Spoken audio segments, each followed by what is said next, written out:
हाय friends, मैं हूं Manav. Welcome to movie shoovy. करते हैं आपस में पॉजिटिव सा नमस्कार। कुछ टाइम पहले आपको याद होगा कि जब डिशुम डिशुम होने लगी थी कार्तिक आर्यन की मूवी और साथ साथ में रोहित शेट्टी की जो मूवी आई थी उसकी डिशुम डिशुम हुई थी और ये बोला गया था कि भाई सिंघम को अपना गाना ही नहीं यूज करने दिया टी सीरीज ने। मेरे ख्याल से होता है लाइफ फुल सर्कल आ जाती है और वही सब कुछ हुआ है यहाँ पर। कहीं ना कहीं जो आशिकी 3 का टाइटल है वो टी सीरीज नहीं यूज कर पा रहा है, हालांकि उनके पास म्यूजिक राइट्स हैं। तो तू जिंदगी है जो गाना है वो यहाँ पर यूज तो हो गया कार्तिक आर्यन के लिए, बट ये टाइटल यूज नहीं हो पा रहा। अनुराग बासु के साथ वो ये मूवी बना रहे हैं, आशिकी 3 नाम रखना चाह रहे थे लेकिन ये नाम वो रख नहीं पाए। क्या नाम होगा वो पता नहीं क्या होगा। जैसे कि आपने देखा होगा कि मेडॉक की भी एक फिल्म आई थी जिसमें शाहिद कपूर थे, कृति सैनन थी। जब उसकी अनाउंसमेंट हुई थी तो एक इम्पॉसिबल लव स्टोरी के नाम से वो फेमस हुई थी, लेकिन उसका नाम फिर बाद में कुछ और रखा गया था। तो ये ऐसे ओपन एंडेड है। अभी इंटरप्रिटेशन अगर हम निकालने निकले तो पहले इतना शोर ऑलरेडी मच चुका है कि इनको एक रोमियो टाइप के रोल के अंदर आपको देखने को मिलेंगे कार्तिक आर्यन। और ये आशिकी 3 अब गाना भी उसका अगर यूज हो जाता है तो फिर बड़ा ऑब्वियस हो गया। इसको बुला कुछ भी लोग कहीं ना कहीं अपने हैशटैग्स के अंदर इसके अंदर उसके अंदर यूज करेंगे इसका नाम। वो बोलेंगे कि ये आशिकी 3 ही है। श्रीलीला भी है इसके अंदर। एक अच्छी पेयरिंग लग रही है, कुछ अलग तरीके का आपको देखने को मिलेगा क्योंकि बहुत से एक्टर्स एक्ट्रेसेस को जो हिंदी बेल्ट के अंदर उनको आप देख चुके हो। तो एक फ्रेश पेयरिंग मुझे लग रही है। साथ साथ में एक सैडनेस के लिए उस तरीके का आपको लुक भी चाहिए होता है।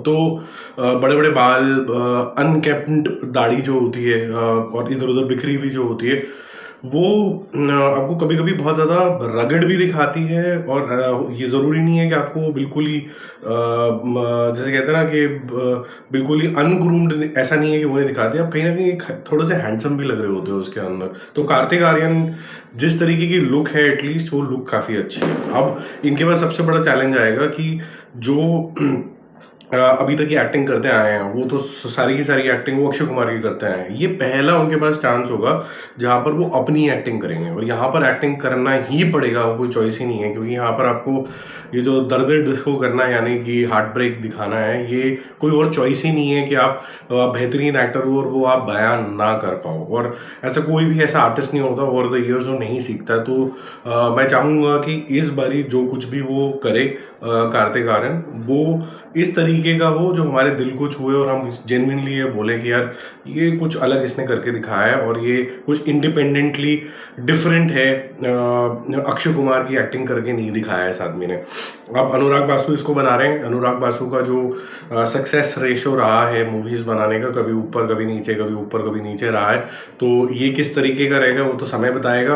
फिलहाल के लिए ये एक रिच मूवी होने वाली है। यहाँ पर जो किरदार होंगे उनके पास भी खूब सारे नोट शूट होंगे क्योंकि बड़े बड़े कॉन्सर्ट हो रहे हैं। जो कपल बैठा हुआ आपको दिखता है, चाहे वो उदास गाना गा रहे हैं लेकिन एट द सेम टाइम जो हॉल है घर का वो आपको लगता है कि एक बहुत ही प्रीमियम हाउस है। उसके बाद कैरावैन की छत के ऊपर बैठे हुए हैं। तो हर एक बंदा उस तरीके की वो चीज़ नहीं अफोर्ड कर सकता है। वैनिटी वैन ले के लीजिए या फिर कोई कैरावैन बोल लीजिए, थोड़ा सा लाइन ब्लर होती है इस तरीके के व्हीकल्स के अंदर। तो ये क्या है ये तो टाइम बताएगा, बट ये बंदे के पास अच्छे खासे नोट है।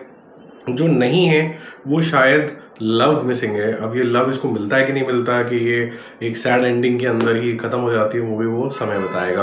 बाकी फिलहाल के लिए लुक की पर्सपेक्टिव से जिस तरीके से गाने को रीइमेजिन किया गया ये ठीक लग रहा है। तो अननेसेसरी मेरे ख्याल से कोई नेगेटिविटी नहीं करनी चाहिए और होपफुल रहना चाहिए कि कार्तिक आर्यन इस बारी उसके पास कोई चॉइस ही नहीं है। वो ऐसे दर्द डिस्को टाइप वाले जो सीन है वो अक्षय कुमार ने किए ही नहीं है। तो आपके पास कोई टेम्पलेट भी नहीं है कि आप किस तरीके से इसको अप्रोच करोगे। तो ये आपको अपना ही दिमाग लगाना पड़ेगा।